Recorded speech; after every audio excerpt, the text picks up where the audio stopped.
Hello students, and welcome to this video for Publisher exercise number 32.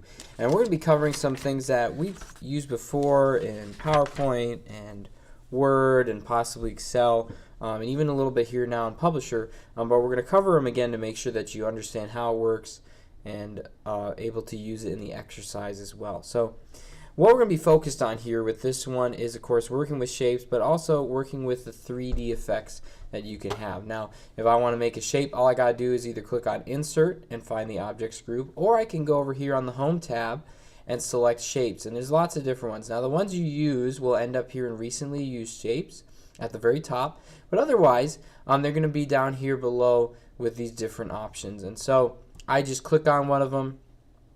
It'll end up changing my cursor to look like this. I just click and drag and it makes it for me like that. And there's lots of different options with it.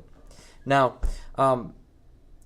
one of the things that you can work on, of course, is remember you can change almost everything about the shape that you work with. So once you draw it, if you click on it, you've got your different options. You have shape fill, which is of course changing the color, and I've got tints we learned about in the past few exercises, gradient, texture, pattern.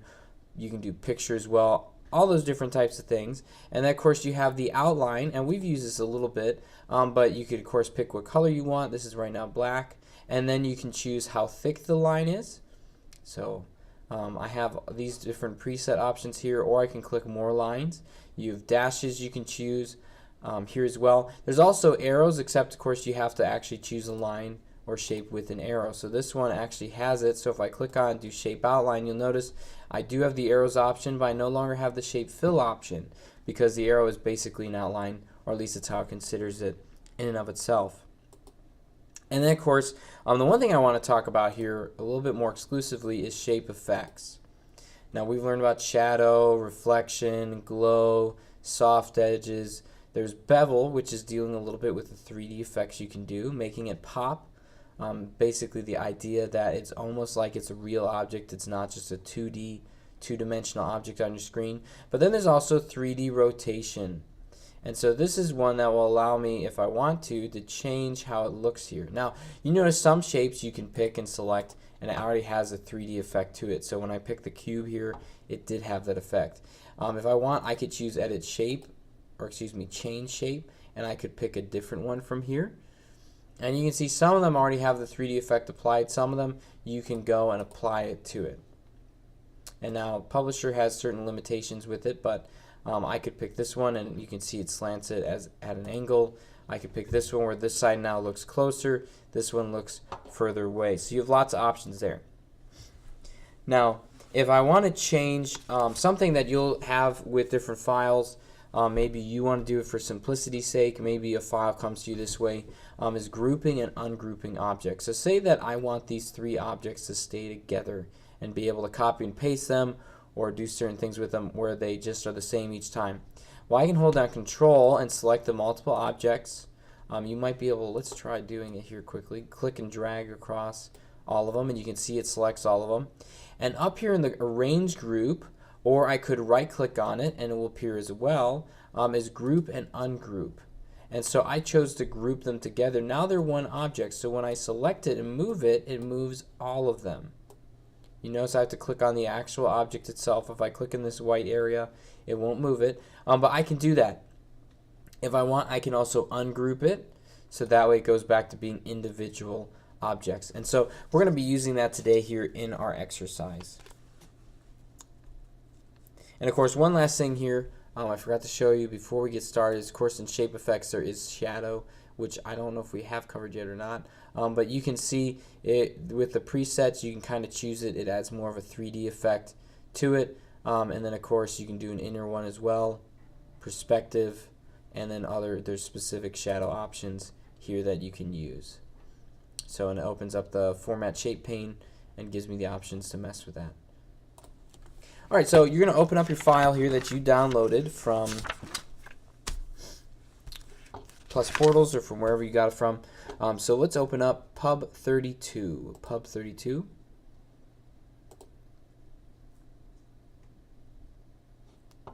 And of course, we're working with the Open House and Wetlands Tour that we were making a map for last time. And let's save it.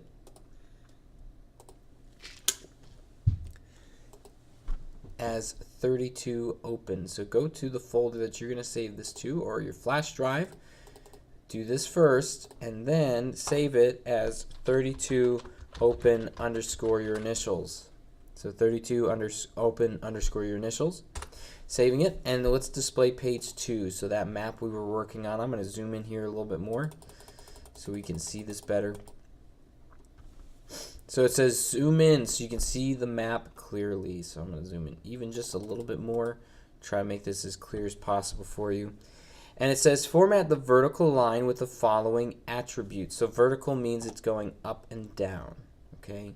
So right here, this one, the vertical line. I click on it once, you can see the size handles appear over here. That means that I've selected that object. We need to change it. So I click here and I click on format, and we're going to change a couple of things. First off, let's click on shape outline because we're going to change the weight of it from 3/4 of a point to 6 points. So right here. And also we're going to change the color of it. So I'm going to go to shape outline again, and for the color I'm going to choose bright blue. Bright blue.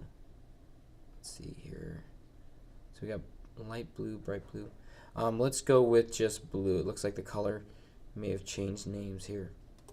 Alright, so we have blue there selected. Now format the horizontal line. So that means the line going left and right. So let's click on it here. You can see the size handles appear. Up here we go to shape outline again. Same thing, we're changing the weight first. So 4.5 points this time. Right here, 4.5 points. And that says dashed. And it says your choice of style. So you can choose which dashes as long as they are. I'm going to do more of, I think we'll go with these ones right here. You can pick a different one if you want. This one fits a little bit more with kind of the street map kind of look, and so that's why I'm selecting it.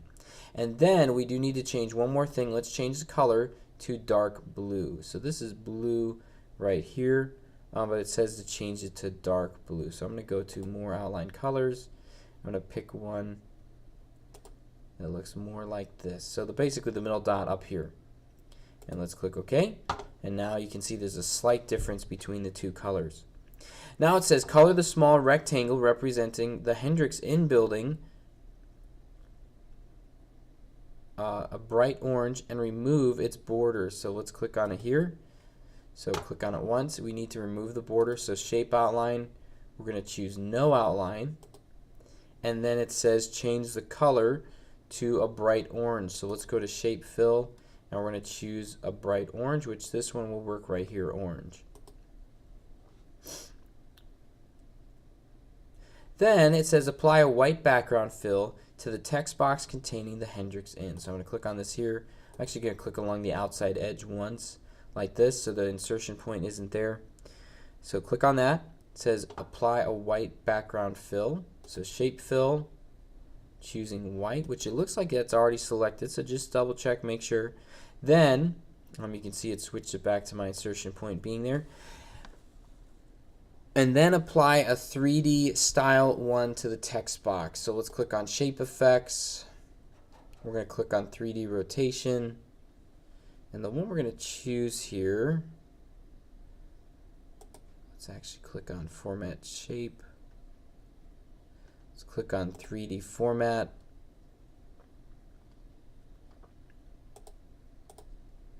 And now it's changed a little bit since we did since this textbook was made. So we may have to adjust it a little bit here from it, which it looks like we're going to have to.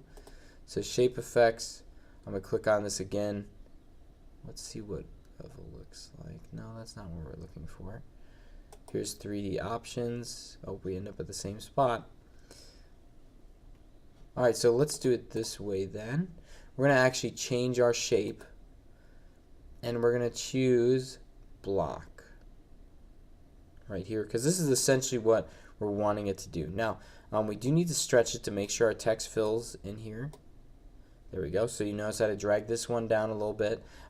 So instead, let's do this. Instead of 3D effect, do change shape and choose block instead. So it's different from our textbook.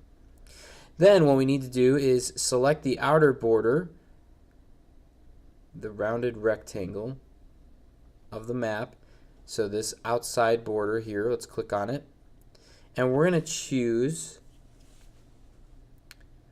to make it the same color as in step 7. So of course this box right here. So I'm going to go to shape outline and choosing the orange color from here. So shape outline, choosing that orange color, and then it says I do need to apply a shadow to it. So let's click. Oh, hang on a second. We do need to change the thickness of the line here. So shape outline again. Let's choose weight, and we're going to change it to 3 points. It looks like, yes, 3 points. And then let's apply the shadow effect. So shape effects, shadow, and the one we're going to choose is going to be more of, let me find it here, not inner. It's going to be this one right here. So offset, diagonal, top right. And basically you can see it's in the bottom left corner of this first outer group right here. So outer, if I go down 3, this one right here. So I'm going to click and select that. We applied our shadow. Then it says select all components of the map, text boxes, and drawn objects, and group them. So I had to move my screen a little bit here. So I selected them all. I go up here to group, click it once, and you can see it's now all one object.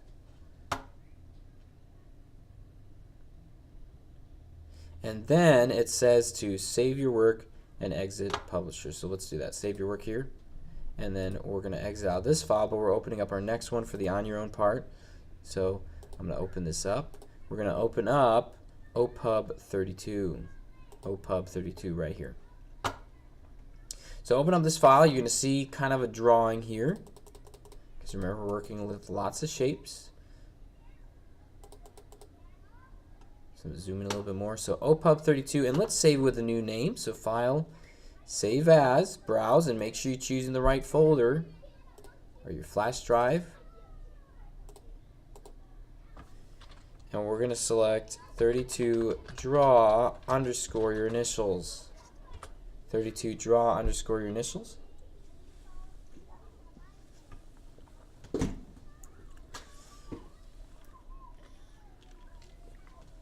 And what you're going to do is you're going to color your picture using fill and border controls you learned about in this exercise. So I'm not going to actually do this for you because you just went and worked with these different things, okay? So you should know how to do this. If you don't remember how to do a certain step, go back in the video and watch it. But remember, you're going to be selecting it. And let me list here the instructions for you. You do not have to type the instructions I'm about to type. Do not type them, okay? I'm typing them for your sake so that way you can see what they are and check this as you go, okay? That's why I'm putting it in. I'm not putting it in for you to type this in. Okay, so there's a couple of steps that you're going to need to do. Let me put here in bullet points. So you're going to color. Oh, that did not work. Let's just try typing here. Color your picture using the fill and border controls. Use 3D effects and or, so you could do shadows to enhance your drawing. Group all the objects in the drawing together into a single object, and then of course you're going to save your work. So these 3 steps, let me see, can I apply the bullet points? I was trying to do that. Oh, okay, there we go. Apparently I didn't select it first. That was maybe my issue. Okay. Excuse me. So you can see right here, let me zoom out a little bit so you can see the full thing. So color your picture. So you need to have colors for everything. I shouldn't see black and white. Use 3D effects or shadows to enhance the drawing. So you're doing that for buildings. You're doing that for the vehicles down here below. And then group all these objects together. And I should not see this text here inside of it. So if you want to type it in your file so you don't have to look at the video, you could do that. But make sure you delete it before you submit it. Okay, so once you're done with it, you're going to save your work. Let me show you your files that you're going to submit here quickly, and then I'll let you get working on this, and then of course submit it once you are done. So the files that you're going to submit to me for this exercise, there's 2 of them. You have 32 draw, which is a publisher file, the one we're working on now, and then 32 open. So those 2 files you need to submit to me to complete publisher exercise number 32.